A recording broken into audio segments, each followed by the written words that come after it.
So I just thought I'd make a video and show you the modifications that I did to my Fland FL45 wheel loader.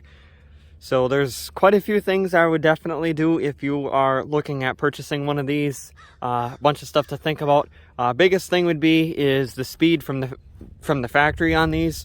Originally the top speed on these is like 30, and it is a 3-speed gear shift. So in third gear it does about 30, and even first gear it's still too fast. So what I went ahead and did is I geared it down. So we have a 3.5-inch pulley up here, which is a double pulley, and that also runs the hydraulic pump instead of a 4-inch. So that makes the hydraulics a little bit slower as well. It had a double belt system for both the drive and the hydraulic pump. Single belt is realistically just fine. So anyway, there's the stock belt going to the hydraulic pump down there. And then we have a little tensioner right here for this belt here. So you got a 3-inch pulley going to a 7-inch pulley here. And then we have a 3.5-inch pulley here going down to the clutch system down here, which is a 9-inch. So that gears it down real nice. It has a top speed of like 5 or 6. I'll put on the screen what speeds it does in what gear.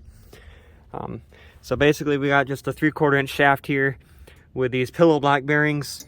With some supports welded in on the frame to help hold all that. And of course there's a tensioner for the bottom belt as well.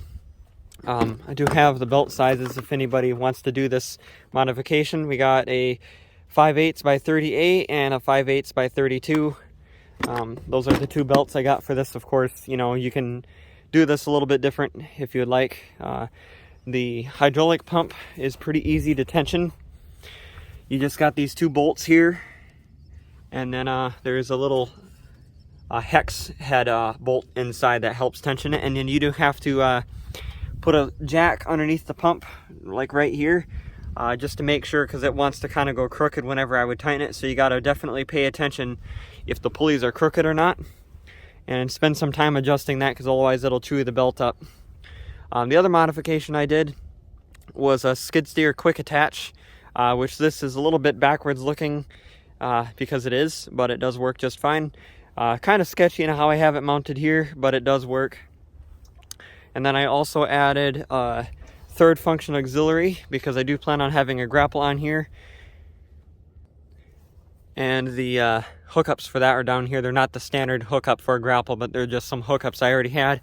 I used that already on a post puller I have, and it worked pretty good. So that basically just hooks up to the stock hydraulics. So this here is the return line that goes back to the tank. I ordered this part here, and I'll put that on screen what that part is.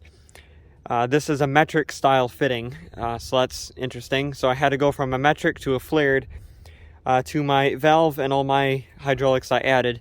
And then I got this just random fitting here that I took the fitting off of up here, welded that to it, and then I took the stock hydraulic hose from the loader and then welded that to that. So this just kind of got spliced in. And then all you got to do is just reach down here, and then there's the valve for that.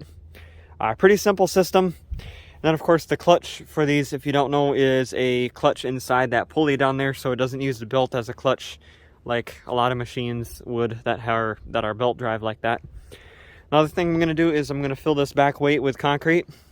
I knocked out both those knockout holes to do that, and I also added a cast iron weight down there, just a little bit more weight back there. Another thing on these is the wiring. Originally it had a key switch and choke on the side of the engine here, and then the key up here was just to turn on the lights basically, which is kind of dumb. So I took all the wiring apart. I kind of redid most of the wiring, and I put that key up here, and a volt gauge. Originally it had a amp gauge up here, which I kid you not wasn't even hooked up. So this is the key that was down there. So now you turn that on, and now we have volts, and of course it'll start. Light switch is right where it was, and there is a little circuit breaker for the headlights. I do have a fuse down here. I got a little choke right there, which is from that little box down there. Also added hour meter, which is also a tachometer. Also readjusted these 2 shifters. So first gear and reverse is towards the steering wheel, and then second and third is away from the steering wheel. And that's just basically switching these 2 cables down there, which I just took that panel off there, and that was pretty simple. It came with this little toolbox, so I just screwed that to this little exhaust kind of protector thing. And then the exhaust on this is also kind of sketchy. So what I did, of course, well, I'm going to show you here real quick. So this is just, you know, the stock muffler off this engine, which belongs like right here. At the factory, they just used this square tubing and welded that together, and then welded the muffler on that, which is interesting. I've never seen a factory do something quite like that. So anyway, the whole side of this muffler is just kind of hanging in the air, bouncing as you drive it. So I added this little bracket here to help support it before that snaps off. Otherwise, that's about it. There's a few more things I'd like to do, but they're probably not really worth doing, like making it steer a little bit sharper and stuff like that. I did take the canopy off because that thing was so weak and kind of annoying, and better off without it on there. So anyway, that is going to be it for this video. I just thought I'd do an overview on what modifications I did to mine. And if you're looking at buying one of these, I probably wouldn't buy one without doing these modifications to it, because mainly the speed thing. I mean, first gear was like 10 miles an hour stock. But yeah, so let me know what you think down in the comments, if you have one of these or if you're looking at buying one, and what your thought is on these. And thanks for watching. And more videos similar to this coming soon.